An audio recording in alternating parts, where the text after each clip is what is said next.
Yeah, step 4 of 6 on the conservation agriculture is really about fertility management. And as I touched on in the first section, that we need to know a lot more about fertility when we get into a no-till system. And that's because we have a lot of tie-ups for stubble. So the first thing that we learned in no-till many years ago was that we actually needed to fertilise more.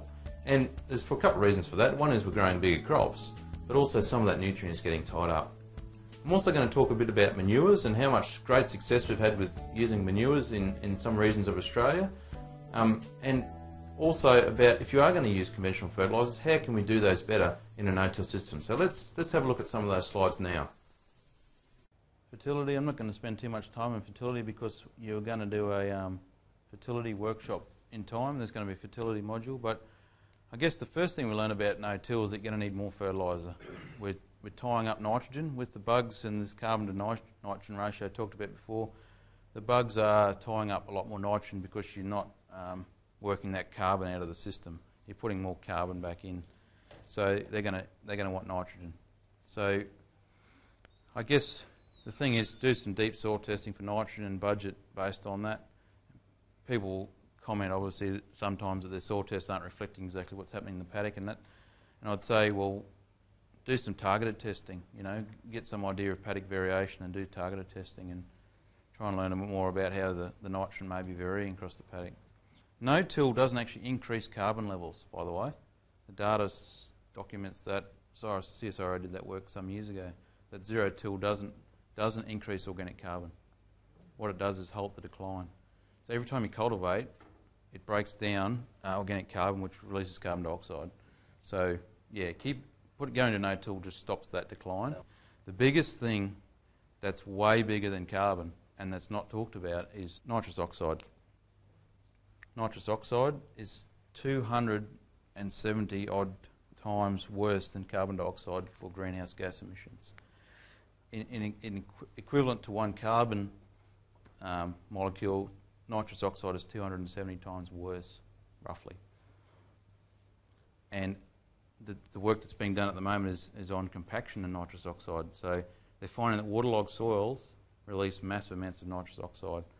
So we can reduce that with less compaction. That's what some studies going on at the moment looking at that. So we cannot understand why nitrous oxide is not talked about.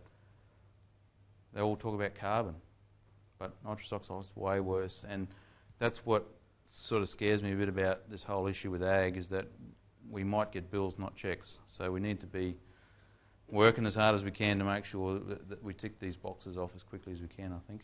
We're seeing a lot of people use manures as a replacement because the fertiliser prices are changing.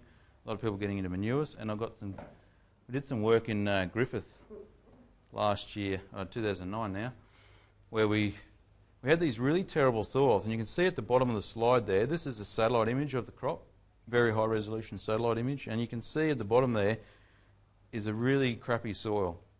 It's nothing like your soils here in terms of its capability, but it's got high aluminium, it's low pH, and it's just about sand. They're terrible soils. And the guys down there in Griffith have almost written them off as we're not going to be able to manage these. These are just write-off areas.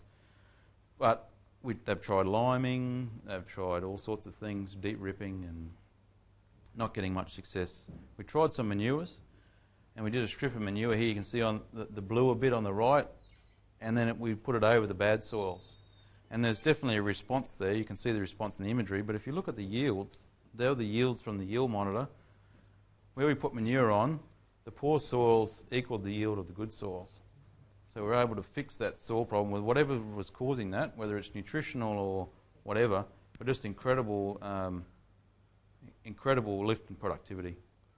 And now we've monitored this again in 2010, and there's still a residual effect. So we're just going to keep monitoring, see how long this lasts, because if this is the answer to fixing up their soils and they put, say, a rate on every 3 years, well, it's going to be much more cost effective. And we're lifting the productivity, which is also good. And, you know, you can see on where we had no manure, there was sort of, see the soil difference, but there's also a jump in the good areas with yield. So we're also lifting the good areas up, but also fixing up those poor soils. And that was put on at 2 tonnes to the hectare, which is an extremely light rate. I would have called it an extremely light rate. I'd put 2 tonne to the acre minimum, not 2 tonne to the hectare. So it's quite promising to think that we can fix a lot of these areas. And basically manures are almost exactly what we've taken off. Now the cattle use a very small percentage of that nutrient, this is chook manure actually. This is chicken litter, but and they use a very small percentage of it in their digestion. So we're basically putting back on what we took off. We did some numbers yesterday, and if you look at where's that rubber gone? If you look at say 2 tonnes to the hectare, 2,000 kilograms per hectare, and we decided yesterday it's about 2% nitrogen. So we're putting on 40 kgs of nitrogen per hectare, just with 2 tonnes.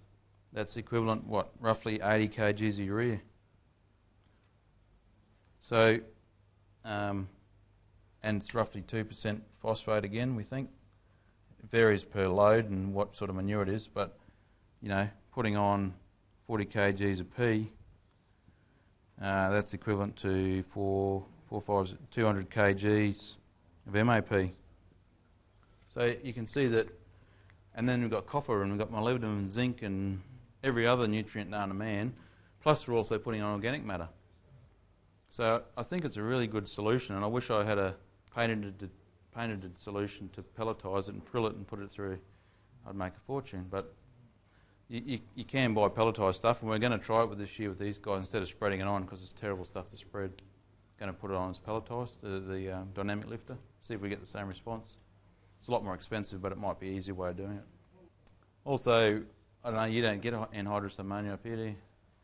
So I won't talk about that, but this one of my guys just stuck to match the control traffic. He's got a custom-made thing up just to do his air seeder anhydrous tank in the one go.